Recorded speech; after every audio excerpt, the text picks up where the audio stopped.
नमस्कार, जोहार। मैं हूँ देवेंद्र कुमार। अब देखना शुरू कर चुके हैं भारत में। दोस्तों, जैसा कि आप जानते हैं कि आज जेएमएम का दूसरे दिन का महाधिवेशन चल रहा है और कल कई राजनीतिक प्रस्ताव लिए गए हैं। उस राजनीतिक प्रस्तावों में वक्फ बिल का विरोध है, परिसीमन का विरोध है और दूसरे कई राजनीतिक मुद्दे हैं जिस पर जेएमएम ने अपना स्टैंड क्लियर किया है। आज दूसरे दिन का महाधिवेशन होना है और माना जा रहा है कि आज कई अहम मुद्दे पर फैसले सामने आ सकते हैं, पार्टी का निर्णय सामने आ सकता है। इस बीच हमारे साथ हैं मुर्मू जी, रणदीप मुर्मू जी। तो रणदीप मुर्मू जी के बारे में विशेष बताने की जरूरत तो मुझे महसूस नहीं होता, लेकिन अपने दर्शकों को मैं बता दूं कि रणदीप मुर्मू एक शिक्षाविद भी हैं, प्रोफेसर भी रहे हैं और महिलाओं की मुखर आवाज है। राजनीतिक जीवन का, सामाजिक जीवन का कोई भी मुद्दा हो, उसमें एक महिला एंगल एक खोज लेती हैं। तो मुर्मू जी हमारे साथ हैं। रणदीप जी, आज महाधिवेशन का दूसरा दिन है। कल आपने राजनीतिक प्रस्ताव देखा होगा, परिसीमन की बात हो रही है, वक्फ बिल का विरोध की बात हो रही है, जमीन वापसी की बात हो रही है, सीएनटीएस एसपीटी एक्ट में संशोधन की भी कुछ चर्चाएं हुई है, लेकिन महिलाओं का क्या? महिलाओं के बारे में बस एक ही बात जो मुझे सुनाई दी कि केंद्रीय समिति में जो भी महिलाएं मेंबर बनेगी, है ना, तो पुरुषों से 1,000 रुपया लिया जाएगा और महिलाओं से सिर्फ 500 रुपया जो फी लगता है वो वही लिया जाएगा। ऐसा क्यों? तो ये एक छूट दी गई महिलाओं को, उनको रियायत दी गई कि वो सरकार पहले ही महिलाओं को मैया सम्मान योजना के तहत 2,500 रुपये महीने में दे रही है। ये बउआ लोग तो ऐसे निराश है रोड पे, तो कायदे से ये बउआ को माफ होना चाहिए था। बउआ शासन में है तो मैया को राशि मिल रही है। मैया, हम लोग पुरुष लोग तो चाहते हैं कि मैया शासन में आ जाए कि बउआ को राशि मिलने लगे, भैया को राशि मिलने लगे। देखिए, सबसे पहली बात तो हम लोगों को इस पर गंभीरता से सोचना पड़ेगा कि जब मैया सम्मान योजना जैसी योजनाएं क्यों आती है ना। मैया सम्मान योजना हो गया, अबो आवास योजना हो गया। आप देखिए कि ये सारी जो योजनाएं हैं ये कल्याणकारी योजनाएं हैं, जो एक कल्याणकारी राज्य में ये सब चीजें लागू, ये उन लोगों के लिए योजनाएं होती है जिनको जो बेसिक अधिकार है वो नहीं दिया गया। आप लोग जानते हैं कि महिलाओं को प्रॉपर्टी पर अधिकार नहीं दिया गया, पिता की संपत्ति पर उनको अधिकार नहीं है, वहाँ पे हिस्सा उनको नहीं मिलता है। राजनीति में भी आप देखिएगा कि कितनी महिलाएं हैं, अर्थव्यवस्था में कितनी महिलाएं नगण्य है ना, 1%, 2% या 5 या 10, इससे ज्यादा कुछ नहीं। तो हर जगह, हर जो स्टेज में महिलाओं को जगह ही नहीं है, वहां पे उनका हिस्सेदारी उनका छीन लिया गया है, पुरुषों से छीन लिया है। और इतने सारी छीना झपटी के बीच में महिलाओं को 2,500 रुपया दे रहा है, उसमें भी आदमी लोग को भेदभाव नजर आ रहा है। अभी न्यूज में आया पिछले महीने कि एक महिला की हत्या कर दी गई। मैया योजना का पैसा उन्होंने अपने पति को नहीं दिया तो पति ने उसकी हत्या कर दी, मार मार कर उसकी हत्या कर दी। तो आप देख लीजिए ना, ये जो एक तरह से ये दया से, जो संवेदना से जो थोड़ा बहुत महिलाओं को पैसा दिया जाता है, उसमें भी लोगों को शऊर नहीं होता है। और कई तो विधायक लोग विरोध कर रहे थे कि मैया लोग को आप क्यों दे रहे हैं पैसा, 2,500 रुपया या 1,000 रुपया, आदमी लोग के लिए क्यों नहीं? भैया, आप पूरा प्रॉपर्टी हड़प करके बैठे हुए हैं, औरतों के हिस्से का प्रॉपर्टी, धरती, समाज, सोसाइटी, चौक चौराहा, हर जगह आप ही नजर आते हो। चौक चौराहे में महिलाएं खड़े होकर चाय नहीं पी सकती हैं कि आपके डर से, वो रात में घूम नहीं सकती है आपके डर से। इतना उनके लिए आपने आतंकित कर दिया है माहौल, और इसमें 2,500 रुपया उनको मिल रहा है तो उसमें भी आप उनकी हत्या कर रहे हैं। सरकार की तिजोरी खाली हो रही है। हेमंत सरकार को कई करोड़ रुपया रिजर्व बैंक से ऋण लेना पड़ रहा है। मैया सम्मान योजना की यह उपलब्धि है। मुझे लगता है कि अगर महिलाओं के लिए सरकार के पास कुछ नहीं है, कोई बजट नहीं है, तो खाली हो जाना चाहिए। उनका जो है खजाना खाली हो जाना चाहिए। महिलाओं को जब पैसे देने की बात आती है तभी आप बोल रहे हैं कि खजाना खाली हो रहा है। आदमी लोग इतना करोड़ों करोड़ों का योजना ले रहे हैं, अपना पॉकेट में डाल रहे हैं, अपने हिस्से का सारा प्रॉपर्टी बना रहे हैं या कंपनी खोल रहे हैं, फैक्ट्री खोल रहे हैं, तो उसमें आपको कोई दिक्कत नहीं होता है। महिलाओं को पैसा आपने बांट दिया तो खजाना खाली हो रहा है, खाली हो जाने दीजिए फिर।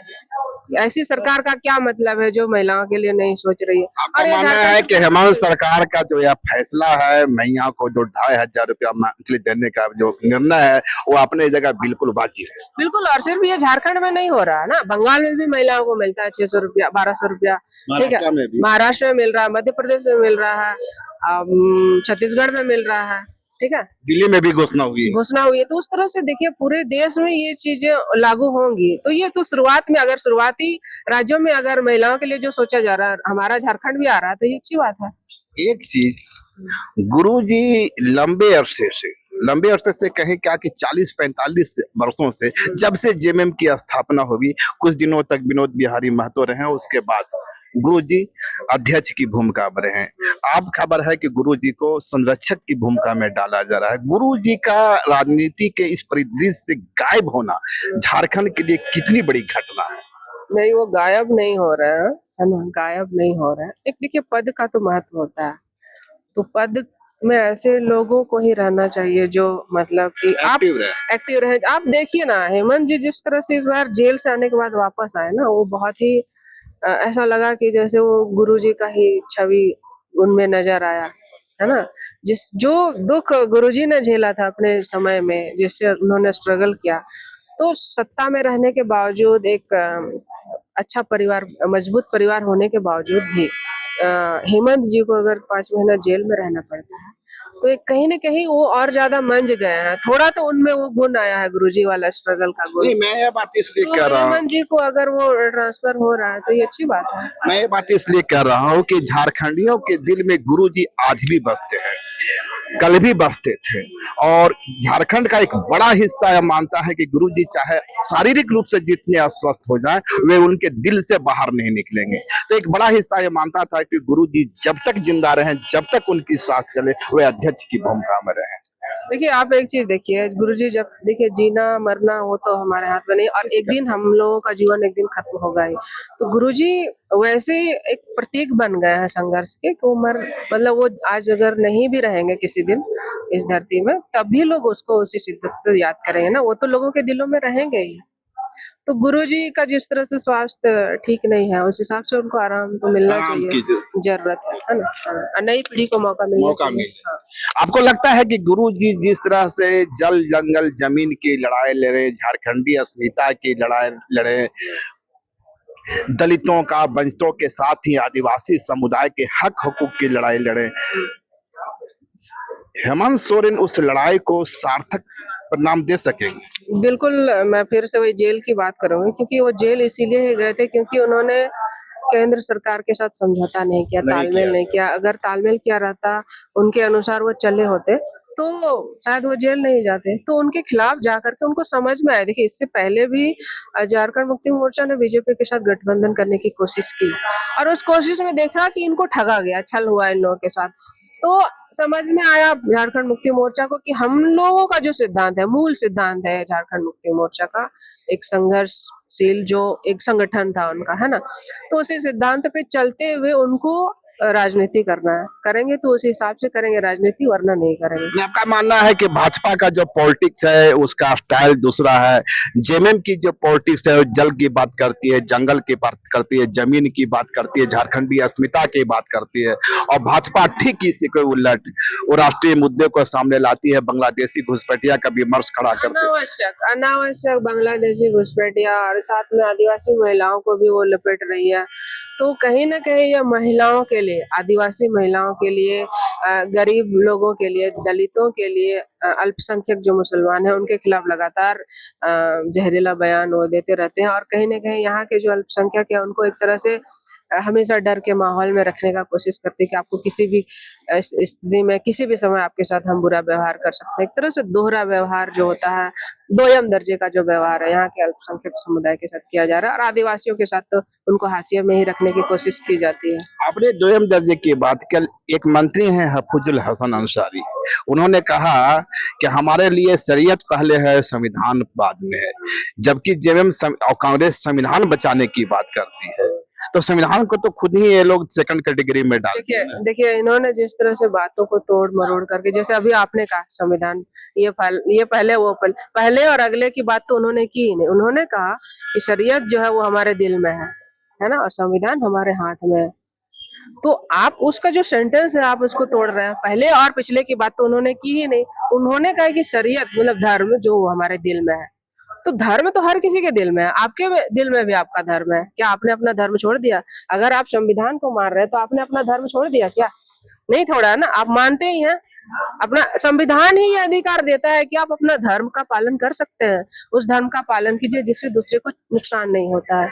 तो ये जो लोग उनके खिलाफ बोल रहे हैं, हमारे मंत्री जी के खिलाफ, वो कह रहे हैं कि ऐसा वैसा, वो ही लोग बोल रहे हैं जो संविधान वो की जगह मनुस्मृति लाने की कोशिश करते हैं, है ना। न्यायालयों के बाहर मनु का मूर्ति लगाते हैं, ठीक है। संविधान मानने नहीं मान रहे तभी तो वो दलितों के साथ शोषण की बात करते हैं। उनको घोड़ी में चढ़ने पर उनकी हत्या कर देते हैं, वो उसका घड़ा छू दे, पानी छू दे तो वहां पे उसकी हत्या कर देते हैं, स्कूलों में घुसने नहीं। तो संविधान को तो वो लोग नहीं मानते, हम लोग कैसे नहीं मानते? हम लोग तो संविधान, हमारे जो दलित है, अल्पसंख्यक है, मुसलमान है, वो तो अगर इस देश में तो संविधान की वजह से, संविधान ने ही उनको उनके धर्म को संरक्षित किया है। तो उन्होंने बिल्कुल सही कहा, संविधान तो दिल की, धर्म तो दिल की बात है, व्यक्तिगत चीज है। धर्म जो है वो व्यक्तिगत चीज है। लेकिन ये जो बीजेपी के लोग हैं, धर्म को सार्वजनिक जगहों पर वहां हल्ला गुल्ला करवाते हैं। ये जो कह रहे हैं कि धर्म से ज्यादा संविधान होना चाहिए, ये बताइए आप एक चीज देखिए, कोई भी सरकारी आयोजन होता है, आप देखिएगा वहां पे नारियल फोड़ा जाता है, अगरबत्ती जलाया जाता है। क्यों आप जला रहे हैं? ये तो धार्मिक चिन्ह है ना। आप धार्मिक चिन्ह फिर क्यों करना है आप सरकारी कार्यक्रम में, अगर आप संविधान करते हैं? आप शुरू से एक चीज देख लीजिए, ये जाने अनजाने कुछ जो यहाँ के जो बहुसंख्यक धर्म कहीं ना कहीं वो हावी रहा है सरकारी आयोजनों में। हिंदू आप धर्म नारियल फोड़ रहे हैं, आप टीका लगा रहे हैं, क्यों कर रहे हैं आप वैज्ञानिक स्पेसों में वहां तक जा करके आप नारियल फोड़ रहे हैं, क्यों कर रहे हैं? वो तो आप धार्मिक पहचान अपना दिखा रहे हैं। आप अगर नारियल फोड़िएगा तो वो सही, कोई अगर कह दिया कि मेरे दिल में शरीयत है तो वो खराब हो गया। पहले और आगे की तो पीछे की तो बात उन्होंने की ही नहीं। उन्होंने कहा कि हमारे दिल में शरीयत है और हाथ में संविधान है। उन्होंने कहा भी कि बाबा साहब जिस तरह से अपना हाथ में संविधान की किताब लेकर के रखते हैं, तो उस तरह से वो अपने और उस किताब को पकड़ करके वो अपना जो शरीयत है वो उसको मान पाते हैं, उसी वजह से मान पा रहे हैं। वरना इन बहुसंख्यक लोगों का तो बस चलता तो यहाँ से उनके अलावा जो बाकी धर्म है उनको तो बर्बाद कर देते, उनका तो अस्तित्व खत्म कर देते। एक दूसरा सवाल जो है वो खासकर संथाल से जुड़ा हुआ है। पूर्व सीएम चंपाई सोरेन आजकल यह दावा कर रहे हैं कि जिन लोगों ने भी धर्मांतरण किया है उन्हें आदिवासी समाज से बहिष्कृत किया जाए। इसे किस वही तो मैं आपको कह रही हूँ कि जो भी लोग, जो भी व्यक्ति उस पार्टी में जा रहा है वो दूसरे का धर्म हड़पने का कोशिश कर रहा है, धर्म मानने का जो उसका जो राइट है वो छीनने का कोशिश कर रहा है। यही चंपाई सोरेन जब इस पार्टी में थे तो कभी उन्होंने इस तरह से बात करने की जरूरत नहीं महसूस की कि उसका धर्म खत्म कर देंगे, उसको ये धर्म मानने नहीं देंगे। लेकिन जैसे ही वो बीजेपी में चले जाते हैं तो बोलते हैं कि फलाना को हम धर्म मानने नहीं देंगे, फलाना को धर्म प्रचार हम करने नहीं देंगे, है ना। तो ये तो आप संविधान के जो मौलिक अधिकार है वहाँ कह ही रहा है कि आप अपने धर्म का प्रचार भी कर सकते हैं, आप अपना धर्म अपने अनुसार मान भी सकते हैं। तो संविधान का उल्लंघन तो आप कर रहे हैं, ये लोग कर रहे हैं। आप वीमेन एक्टिविस्ट रही हैं, मुखर आवाज रही है, मैं बार बार इस बात को रेखांकित करता हूँ। भाजपा ने एक निर्णय लिया, केंद्र सरकार ने एक निर्णय लिया कि आने वाला विधानसभा या लोकसभा का चुनाव होगा उसमें 50% सीटें महिलाओं के लिए। किसने कहा? महिलाओं के लिए। किसने कहा? केंद्र सरकार का निर्णय है ना। केंद्र सरकार का। यदि हम जेएमएम में देखें तो महिलाओं का रिप्रेजेंटेशन उस तरह के नहीं, उस तरह का। केंद्र सरकार ने महिलाओं को लेकर के बहुत सारी घोषणाएं की, है ना। उन्होंने कहा कि हम महिलाओं को फलाना पर्व में सिलेंडर फ्री कर देंगे, है ना। यहाँ पे घोषणा कर रहे थे। हम कह रहे हैं कि आपका जिन स्टेट में आपकी सरकार है, आप वहाँ क्यों नहीं फ्री कर रहे हैं? वहाँ क्यों नहीं गैस का दाम बढ़ा रहे हैं? आप महिलाओं की बात कर रहे हैं ना, आप घोषणाएं 1000 कर रहे हैं, आप 1000 तरह की घोषणाएं कर रहे हैं, लेकिन आपको उस घोषणा पे अमल करना नहीं। मैं राजनीतिक प्रतिनिधित्व की बात कर रहा हूँ। नहीं तो वहां पे भी वही करेंगे, वो नहीं करेंगे, वो सिर्फ घोषणाएं हैं, घोषणाबाज लोग हैं वो, ठीक है ना। करेंगे। वो तो 15 लाख लाने की भी बात कर रहे थे ना, काला धन वापस लाने की भी बात कर रहे थे ना, वो तो बहुत सारी घोषणाएं करते हैं, भ्रष्टाचार खत्म कर देंगे, हम लोग स्मार्ट सिटी बना देंगे। कहाँ बनाए, किधर बनाए स्मार्ट सिटी? इसी रांची में स्मार्ट सिटी कितना, तो पूरे देश में कितना स्मार्ट सिटी बनाए, सारा शहर में स्मार्ट सिटी बनाए जो वो अपना टारगेट लेके बताए थे, बनाए, खत्म हो गया, है ना। अब क्या लगता है कि केंद्र सरकार सगुफा छोड़ती है? सगुफा छोड़ती ही है। अब छोड़िए केंद्र सरकार को जाने दे, मौजूदा जो हेमंत सरकार है, जो जल जंगल जमीन की बात करती है, आदिवासी मुद्दे की बात करती है, इसमें महिलाओं की भूमिका कहाँ है? यदि सबसे पहले तो महिलाओं क्या के लिए- पार्टी ने जितने भी राजनीतिक प्रस्ताव पास किए उसमें मैं महिलाओं के लिए आपको सबसे जरूरी बात कर रही हूँ, महिलाएं सबसे पहले घर से निकलेंगी कैसे? आप कह रहे हैं कि महिलाओं को हम 50% आरक्षण देंगे और घर से निकलने के लिए उनके पास 10 रुपया भाड़ा नहीं है, ठीक है ना। आप कहाँ क्या कीजिएगा, उसका आरक्षण का अचार डालिएगा, आरक्षण आप दीजिएगा, वो कैसी महिलाएं आएंगी? वही जिनका पहले से पावरफुल है, कोई किसी का पति है, कोई किसी की पत्नी है, ठीक है ना, कोई किसी का बेटी है, बड़ा आदमी का, वही लोग आएगी। गरीब घर से, गांव से महिलाएं राजनीति में कैसे आएंगी? वो तभी आएंगी जब उनके पास 10 रुपया घर से बाहर आने के लिए पैसा रहेगा, भाड़ा रहेगा निकलने के लिए। तो सबसे पहले बेसिक जो अधिकार है, बेसिक जो जरूरतें है, हेमंत जी ने महिलाओं की पूरी की है कि हम आपको 2500 दे रहे हैं। 2500 रुपया में आप राजनीति कर सकती हैं, अपने सबसे पहले अपने सेहत का ख्याल रख सकती हैं, है ना। आप पुरुषों पर आपकी जो निर्भरता है, आर्थिक निर्भरता, आप उस निर्भरता से मुक्त हो जाएंगे, तब आप फैसले ले पाएंगे कि आपको घर से बाहर बाजार जाना है कि नहीं, किसी मीटिंग में पार्टिसिपेट करना है कि नहीं। आप देखिए यहाँ पर भी जो हम लोग सुदूर संथाल परगना से मैं आई हूँ, अगर मेरे पास पैसा नहीं रहता तो मेरे घर वाले थोड़े ना मुझे भेजते कि जाओ बेटी राजनीति करो, नहीं भेजते ना, क्योंकि मैं कमा रही हूँ, कमाने की मेरे पास सुविधा है ना। हमारे माँ बाप ने हमको पढ़ाया, फिर डिग्रियां हम लोग लिए, फिर कुछ नौकरी किया, नौकरी नहीं कर पाए तो बिजनेस धंधा कर रहे हैं, ठीक है ना। तो ये आप गांव में देख लीजिए, बहुसंख्यक लड़कियों को, कितनी लड़कियां ड्रॉप आउट हो जा रही है, पढ़ नहीं पा रही हैं, उनकी तो बचपन में 17 साल 18 साल में ही शादी हो रही, जो उनका पढ़ाई का समय है, करियर बनाने का समय है, वहीं पर वो बच्चा पाल रही है, बच्चे का पट्टी साफ कर रही है ना। तो वैसी महिलाएं कैसे राजनीति में 50% आप भागीदारी करेंगे? पहले वो बेसिक जो हेमंत जी ना जो कर रहे हैं ना, मैया योजना का जो लाभ दे रहा है, वो सबसे बेसिक जो लाभ दे रहा है, इसका महिलाएं खुद आएंगी। लास्ट सवाल होगा, कल का जो प्रस्ताव आया कि कार्यकारी अध्यक्ष का पद समाप्त कर दिया गया, अब अध्यक्ष पद, सिर्फ अध्यक्ष का पद होगा और दावा किया गया कि सीएम हेमंत ही अब जेएमएम के अध्यक्ष होंगे। उसके बाद जो कल्पना सोरेन की टीम है, कल्पना सोरेन की जो सेना है, थोड़ा उदास चल रही है, उनके चेहरे पे उसकी कोई टीम नहीं है, ठीक है, अलग उनका कोई टीम नहीं है। देखिए वो एक तो महिला है और नेत्री है, अच्छा, बहुत आपको अच्छा। लगता है व्यक्तिगत रूप से कल्पना सोरेन को जेएमएम का अध्यक्ष की जिम्मेवारी मिलनी चाहिए थी? मिलती तो निर्वाह कर पाती बेहतर ढंग से। मिलनी ही चाहिए, भविष्य में निश्चित रूप से उसे मिलेगी, लेकिन मुझे लगता है कहीं ना कहीं बहुत ज्यादा जल्दबाजी नहीं हो जाएगी ना, मिलेगी, बाद में मिलेगी।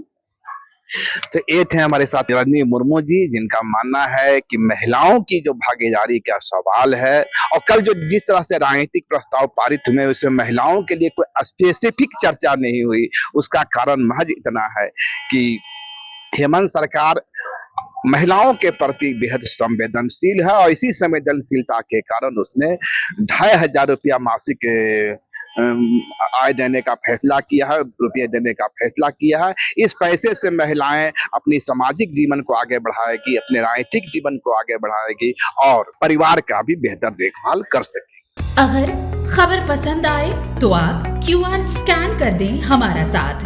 आपका एक छोटा आर्थिक सहयोग है हमारा बड़ा हौसला। द भारत मित्र, बुलंद भारत की बुलंद तस्वीर।